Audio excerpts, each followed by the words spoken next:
All right. So, this whole time we've been talking about morality, and I've been telling you, you got to keep it separate from faith. Those are two different things. Well, we're finally going to talk about faith. So, Fowler, I could have introduced him a long time ago, but let's just go ahead and kind of do it now and cover the childhood reasoning and stuff all in one fell swoop here. Fowler had these stages, he thought, of the development of faith.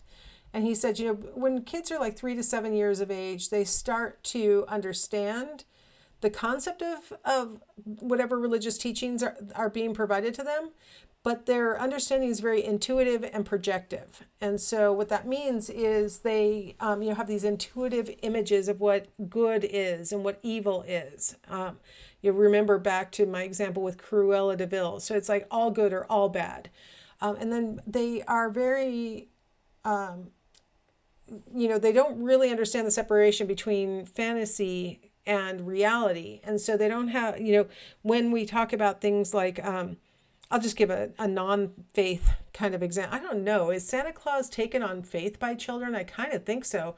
But I was thinking about the elf on the shelf concept, that this elf will watch you and go tell Santa, right?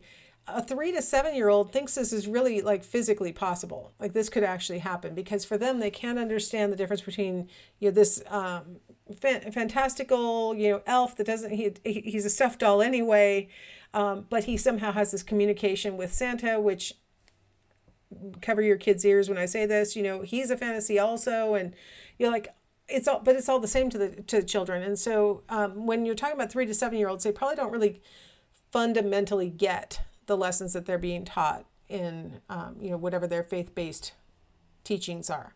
7 to 11 year olds, they start to enter what Fowler called the mythic literal phase. And here they're talking about, literal representation of religious stories. So every religion has some kinds of, morals and fables and parables that they tell. And they're used a lot of times to convey the values of the religious sect. And so for kids, they think these are very much literal. And so when you talk about things that are kind of symbolic, kids think they really would happen, or that this is what, honestly would happen to you if you did this behavior that we're talking about. God starts to be seen as a parental figure at this time. So, a lot of times we use language like that to encourage children to think about the God of their religion being, a parental figure. But at 7 to 11, they're really inclined towards that this is somebody who would take care of me, that cares about me, things like that. 12 to 18 years, they start to develop the synthetic conventional level of faith. And this is where they start to do what we think happens all throughout adolescence, which is really conforming to what everybody else is doing in their group. And so if everybody else is believing this particular religion, this is what I'm believing also. Or if everybody else is rejecting it, this is what I'm doing also. So there's a lot of, conformity that's present in this synthetic conventional. Now we get to 18, and unfortunately it goes all the way to 40 years. So this isn't purely an emerging adult phase, but it's young adulthood. We start to see people displaying an individual reflective faith, where they start to make an active commitment to whatever they're believing. And they may really go through sort of an achievement, if we want to use, Marcia's identity status's words, right? Like they have to go through a process of really questioning and thinking about it, and then ultimately committing voluntarily and on purpose to the religion that they've chosen or rejected. In middle adulthood, we start to see the conjunctive phase, which is where really to get to the conjunctive phase, you need the post-formal kind of reasoning that I was talking about earlier. So if a person never really makes it to post-formal reasoning, they're probably not going to make it to the conjunctive phase of faith. In the conjunctive phase, you're able to do that dialectical kind of reasoning that allows you to realize that there's contradictory information provided in my religious training. How am I supposed to deal with these paradoxes? And ultimately, if you have that post-formal reasoning, you can figure out a way to bring it together so that you can dwell within that you can kind of accept that not everything is clean and neat. Over 65, people can start displaying and universalizing. This is rarely achieved according to Fowler because a lot of people kind of get stuck in the individual reflective stage. So of the few that make it, through conjunctive and start to accept the paradoxes that are inherent in their faith, a small subset of them may start to display this universalizing, where I am now so satisfied with how I've settled these paradoxes and how much I have internalized my belief system that I in fact am now living my life in the service of others. So this is a very rare situation, but it's something that Fowler says would be like the ultimate stage of faith. So I thought it'd be just kind of fun to insert this here. I think our textbook also talks about it a little bit. It's a really common thing to talk about in developmental psychology textbooks because this can be a really big important part of a lot of people's development is their development through their faith and their commitment to their family's faith or one that they've chosen for themselves or their rejection of that, right? Like that can also be part of this. And so I think it's important to include this because in the emerging adult, we see them striving to develop their different kinds of senses of self. And one of their senses of self is their religious self, their commitment to or their rejection of the religion that they have chosen or that they were raised in and things like that. All right. Speaking of identity development, because some of this is overlapping with some things we've already talked about, but I thought I'd spend a second talking about, the benefits of college. Obviously, you're in a college class or you wouldn't be listening to me right now. So you already have thought a little bit about, college is somehow going to benefit you. Our textbook talks about the massification of college and the idea that, pretty much everybody should go and these ideas. And if you know anybody who doesn't go to college, they, and they're getting pressure, because the social clock tells them that they're supposed to be in college right now. It can be kind of hard to come up with good concrete reasons for why a person wouldn't want to go to college. But college is probably not for everybody, right? There are lots of careers in the world. There are lots of ways to make a good living, a satisfying living that have nothing to do with college. But for those of you who have already chosen college, I really wanted to emphasize, things that research has shown us can be, benefits from having gone to college. One is that on average, people who graduate from college tend to have better health than people who have not. They tend to display better reasoning skills than people who have not gone to college. They tend to have more developed vocational skills. They have wider knowledge of a variety of topics. Those classes that you don't feel like taking but are part of gen ed and like that.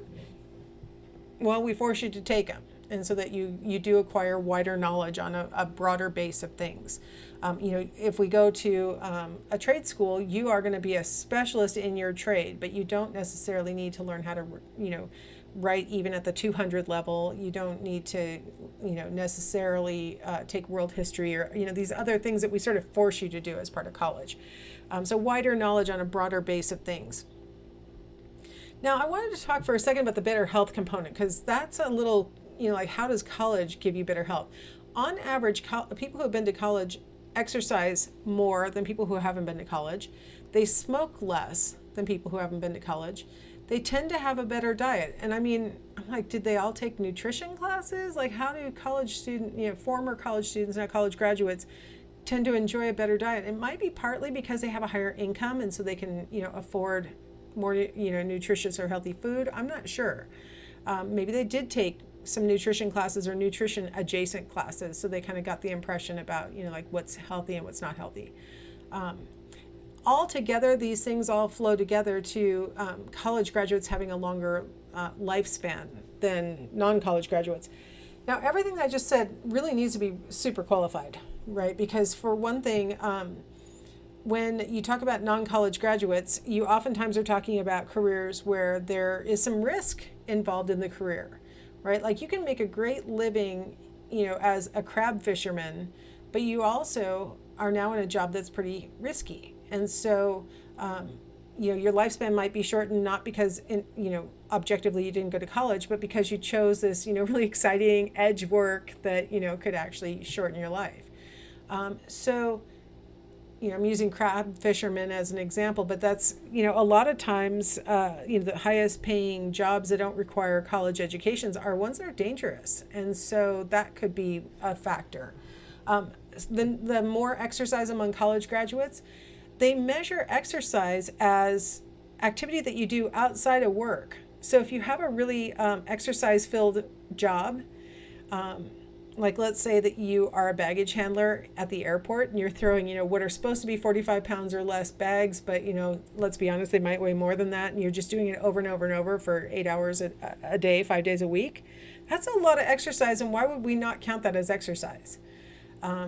So I think there's a little bit, I have to say, of sort of favoring the college graduate and saying, oh, look, they're doing more exercise, but they're doing more exercise at, like, let's say a gym or going for a walk. And you might be comparing them to people who get plenty of steps in or weightlifting or aerobic activity at work. And so, like, I'm spending 8 hours a day doing my exercise. You go to the gym reliably 5 days a week for 30 minutes. Like, I think some of the data kind of favors the interpretation that college is better.